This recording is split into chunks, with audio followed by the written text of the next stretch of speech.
Advocate Jayachandran തുടങ്ങിയവർ പങ്കെടുത്തു. Kerala vision news, Kasaragod. ഏറ്റവും പ്രധാനപ്പെട്ട ഒരു വാർത്തയിലേക്ക് പോകുന്നു. പത്തനംതിട്ട അടൂരിൽ 4 വയസ്സുകാരനുമായി പിതാവ് സ്വകാര്യ ബസ്സിന് മുന്നിൽ ചാടി. ഡ്രൈവർ ബസ് നിർത്തിയതിനാൽ വലിയൊരു അപകടമാണ് ഒഴിവായത്. അടൂർ ചവറ പാതയിൽ സർവീസ് നടത്തുന്ന അശ്വിൻ എന്ന ബസ്സിന് മുന്നിലാണ് ആദിക്കാട്ടുകുളങ്ങര സ്വദേശി കുഞ്ഞുമായി ചാടിയത്. അടൂർ ജനറൽ ആശുപത്രിയിൽ വെച്ച് ഭാര്യയെ കാണാതായതിലുള്ള വിഭ്രാന്തി മൂലമാണ് അയാൾ ആത്മഹത്യയ്ക്ക് ശ്രമിച്ചതെന്നാണ് സൂചന. CCTV ദൃശ്യങ്ങൾ ഇപ്പോൾ കേരള വിഷൻ ന്യൂസിന് ലഭിച്ചു. ആ CCTV ദൃശ്യങ്ങൾ നമുക്കൊന്ന് കാണാം.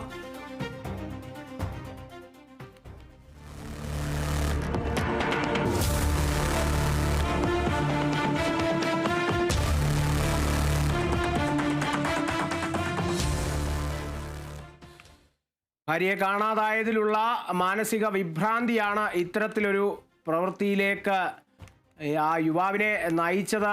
ഈ കുഞ്ഞുമായി ചാടുന്ന ഒരു പ്രവൃത്തിയിലേക്ക് നയിച്ചത് എന്നുള്ളതാണ് മനസ്സിലാക്കുന്നത്. 4 വയസ്സുകാരനുമായാണ് ആ പിതാവ് സ്വകാര്യ ബസ്സിന് മുന്നിലേക്ക് ചാടിയത്. എന്നാൽ ഡ്രൈവറുടെ സമയോചിതമായ ഒരു ഇടപെടലാണ് അവിടെ വലിയൊരു അപകടം ഒഴിവാക്കിയത്. അടൂർ ചവറ പാതയിൽ സർവീസ് നടത്തുന്ന അശ്വിൻ എന്ന ബസ്സിന് മുന്നിലാണ് ഈ ആദിക്കാട്ടുകുളങ്ങര സ്വദേശി 4 വയസ്സുകാരനായ കുഞ്ഞുമായി ചാടിയത്. അടൂർ ജനറൽ ആശുപത്രിയിൽ വെച്ച് ഭാര്യയെ കാണാതായതിലുള്ള വിഭ്രാന്തി മൂലമാണ് അയാൾ ആത്മഹത്യയെ ശ്രമിച്ചതെന്നാണ് ഇപ്പോൾ ലഭിക്കുന്ന ഒരു സൂചന. സ്ഥിരീകരിക്കേണ്ടിയിരിക്കുന്നു. അതൊരു സൂചന മാത്രമാണ്. ഒരു ജനറൽ ആശുപത്രിയിൽ നിന്ന് ഒരു പേഷ്യൻറ്റിനെ എങ്ങനെ കാണാതാകുമെന്നുള്ളതൊക്കെ ഒരു ചോദ്യമുണ്ട്. അപ്പോൾ അതേ സംബന്ധിച്ച് ഈ ഭാര്യയെ കാണാതായതിലുള്ള വിഭ്രാന്തി മൂലമാണ് ഇത്തരത്തിലൊരു ആത്മഹത്യാ ശ്രമത്തിലേക്ക് നയിച്ചതെന്നുള്ള ഒരു സൂചനയാണ് ലഭിക്കുന്നത്. കൃത്യമായ കാരണങ്ങളിലേക്ക്, സ്ഥിരീകരണങ്ങളിലേക്ക്, നിഗമനങ്ങളിലേക്കൊക്കെ എത്തേണ്ടിയിരിക്കുന്നു. എന്തായാലും ആ CCTV ദൃശ്യങ്ങൾ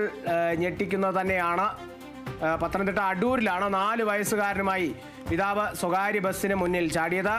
ഡ്രൈവറുടെ സമയോചിതമായ ഇടപെടലിൽ ബസ് നിർത്തുകയും അതോടൊപ്പം ഇതിനെ തുടർന്ന് വലിയൊരു അപകടം ഒഴിവാകുകയും ചെയ്തു.